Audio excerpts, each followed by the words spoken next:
Good evening, I'm Brian Reagan. This is Tyler Kelly. And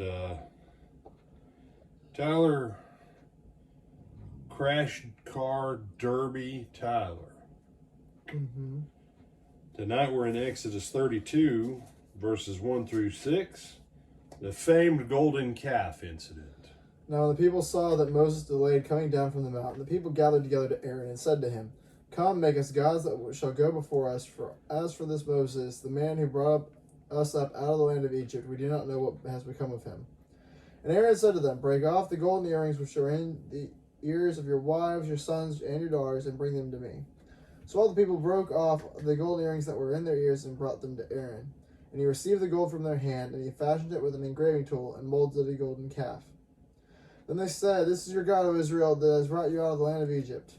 So when Aaron saw it, he built an altar there before it. And Aaron made a proclamation and said, "Tomorrow is a feast day to the Lord." Then they rose early on the next day, offered burnt offerings, and brought peace offerings. And people sat down to eat and drink and rose up to play. All right. So, people got antsy.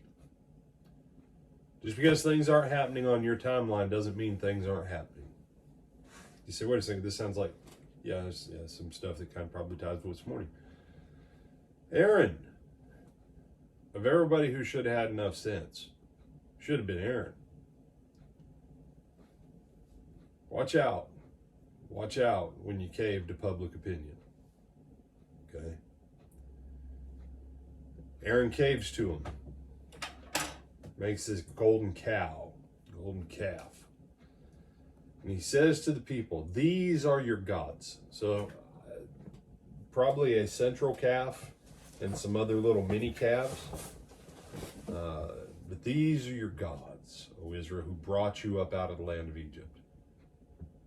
Then he says, "Tomorrow is a feast day to Jehovah." Well, you said these are your gods, and you've got this primary cow there. He honestly just named the golden cow with the name of Jehovah.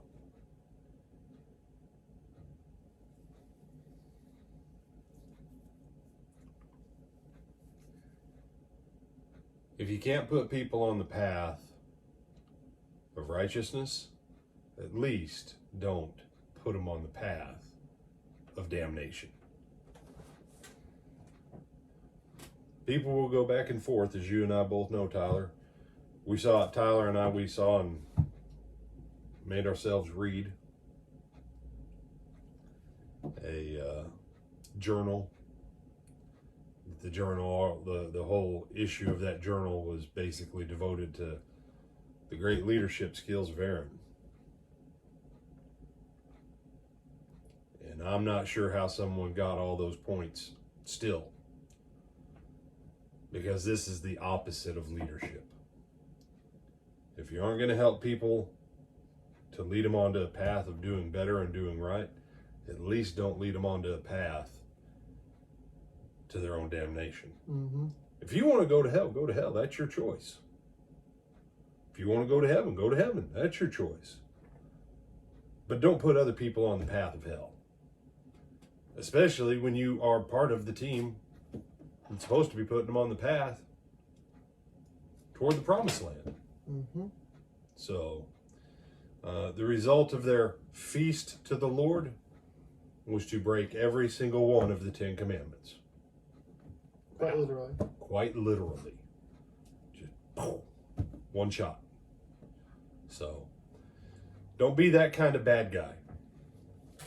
If you have been that kind of bad guy, repent and get back on track sooner rather than later. Okay? Anybody can go astray. Get back on track. All right. Anything you want to add? No, sir. With that, we bid you A good night. good night, and Lord willing, we'll see you in the morning.